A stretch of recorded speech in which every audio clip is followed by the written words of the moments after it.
Hey, what's up guys? This is Anthony from Anthony's Customs, and for this video we're going to be looking at the Sergeant Johnson figure from Halo from McFarlane. It's actually a really good figure. There's some problems with it, which isn't uncommon for most figures, but overall I really like this guy. You can tell it even looks like Johnson for the most part. It may not be an exact likeness to the Halo 3 Johnson or the Halo Combat Evolved Anniversary Johnson, but it does look like him. Kind of a mix of the Halo 2 and Halo 3 Johnson. He stands 5 inches tall, almost exactly to the top of his hat, and he comes with his sidearm, which is a pistol. It is lacking paint. It's either completely silver. I think the grip is painted darker. It looks like it is.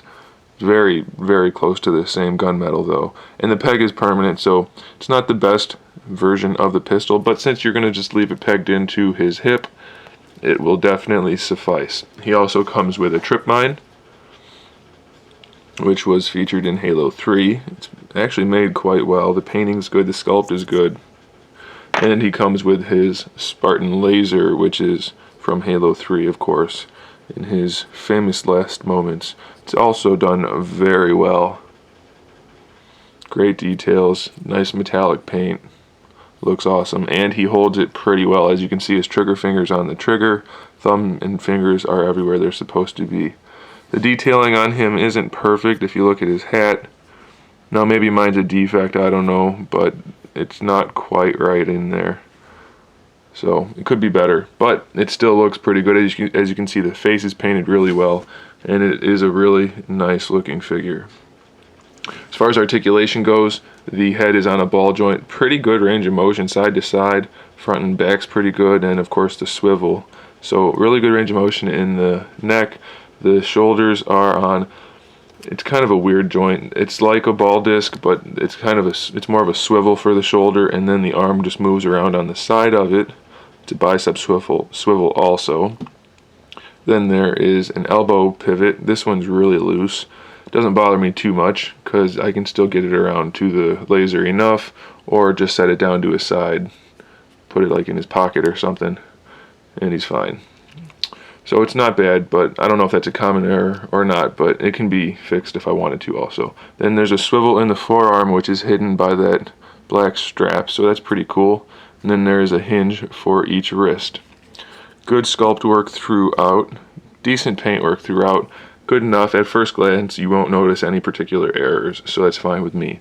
The torso is on a ball peg. I think it doesn't move anyway. I mean, you can rock it a little bit, but it doesn't actually come forward or backward at all, or side to side. So I'm not sure if it's technically a ball peg or if it's a swivel, but either way it swivels fine, and it does rock a little bit front to back. The hips actually swivel on that center crotch piece where that black line is. And then the legs move around them like the shoulders did. So, I mean, it's not the best range of motion, but it's good enough. And then they swivel also. You can bring them up relatively far. The knees have a hinge, and they swivel. And the ankles are an old school, actually it's a double ball peg. So, pretty good range of motion for the ankles. Not too bad at all. There's a little bit of a gap there for the peg, but that also allows for the range of motion, so I'm okay with it. So he's not the most amazing figure out of all the Halo lines, but he's definitely good enough. If his elbow wasn't loose, I wouldn't really have any problem with him at all. So I'm okay with it, and you can get that laser up there pretty well if you wanted to. I'm pretty sure you can bring him around far enough to get him to hold the front of it with his other hand. Let's see if I can do that real quick. I'm not sure. It's been a while since I've looked at any of these figures. Yeah, so it's not perfect, but you can have him holding it. And at the right angle, it looks pretty good. So I'm happy enough with this Johnson. It's not the best, but it's definitely good enough. So if you're a fan of Johnson, then this is a figure you should probably pick up. There it is, guys. Thanks for watching. Stay tuned for more figure reviews, more custom figures, and other good stuff. And in the meantime, keep collecting.